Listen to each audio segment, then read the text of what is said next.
નમસ્કાર શિક્ષક મિત્રો. શું તમે નોંધ્યું છે કે એક જ ચિત્ર, વ્યક્તિ, પરિસ્થિતિ અથવા વર્તન વિશે જુદા જુદા લોકો જુદી જુદી સમજ ધરાવે છે. ઘણીવાર આપણે આશ્ચર્ય પામીએ છીએ, ચિંતિત હોઈએ છીએ અને ગુસ્સે પણ થઈએ છીએ, જ્યારે અન્ય લોકો, ખાસ કરીને આપણા પરિવારના સભ્યો, મિત્રો, સાથીઓ, વિદ્યાર્થીઓ કોઈ એક બાબતમાં આપણાથી અલગ દૃષ્ટિકોણ ધરાવે છે. આપણે જે બાબતને સમજીએ છીએ તે મોટાભાગે આપણા ભૂતકાળના અનુભવો, માન્યતાઓ, આપણી સામાજિક અને સાંસ્કૃતિક પૃષ્ઠભૂમિ પર આધારિત હોય છે. ઉદાહરણ તરીકે, હવે હું તમને એક શબ્દ પાણી કહીશ. તમે હવે થોડીવાર માટે તમારી આંખો બંધ કરી શકો છો અને પાણીને જોવાની, પાણીનો અવાજ સાંભળવાની, અનુભૂતિ કરવાની, સુગંધ મેળવવા અને સ્વાદ માણવાનો પ્રયાસ કરી શકો છો. તમે દરેકને પાણીને જોયું હશે, સાંભળ્યું હશે, સ્પર્શ્યું હશે, ચાખ્યું હશે.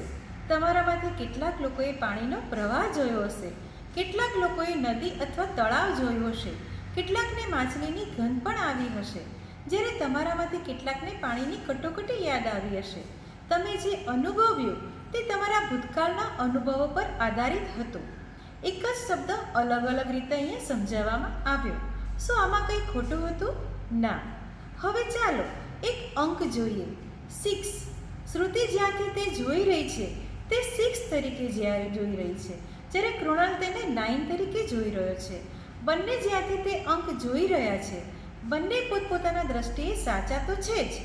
હા, આપણે બધા જ દુનિયાને થોડી જુદી જુદી રીતે જોઈએ તો એકબીજાને સમજી શકીએ છીએ અને સ્વીકારી શકીએ છીએ. આપણે અન્યના દ્રષ્ટિકોણની પ્રશંસા કરીએ છીએ અને તેમના દ્રષ્ટિકોણનો આદર કરીએ છીએ. સંવેદનશીલ બનીને અન્ય લોકો પ્રત્યે અને સ્વ પ્રત્યે હકારાત્મક વલણ રાખીને સાચા અર્થમાં કાળજી લેવી એ પાયાની બાબત છે.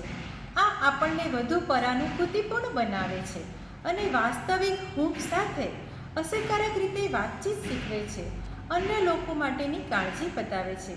જ્યારે આપણે બીજાના પરિપ્રેક્ષ્યને પ્રાપ્ત કરવા, સમજવા અને પ્રશંસા કરવાનું શરૂ કરીએ છીએ ત્યારે આપણે નવીન દૃષ્ટિકોણને પ્રાપ્ત કરીએ છીએ, અન્યની લાગણીઓને ઓળખવા અને સમજવા માટે સક્ષમ બનીએ છીએ.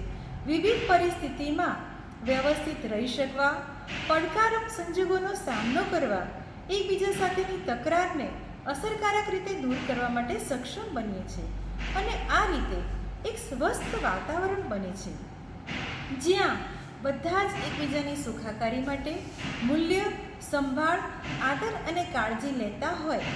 એવા એક શિક્ષક તરીકે અમે આ ગુણોને વિકસાવવાની સ્થિતિમાં છીએ અને તંદુરસ્ત રીતે અમારા વિદ્યાર્થીઓને અન્યના પરિપ્રેક્ષ્યમાં સમજવા માટે સહાય કરી શકીએ છીએ. Thank you.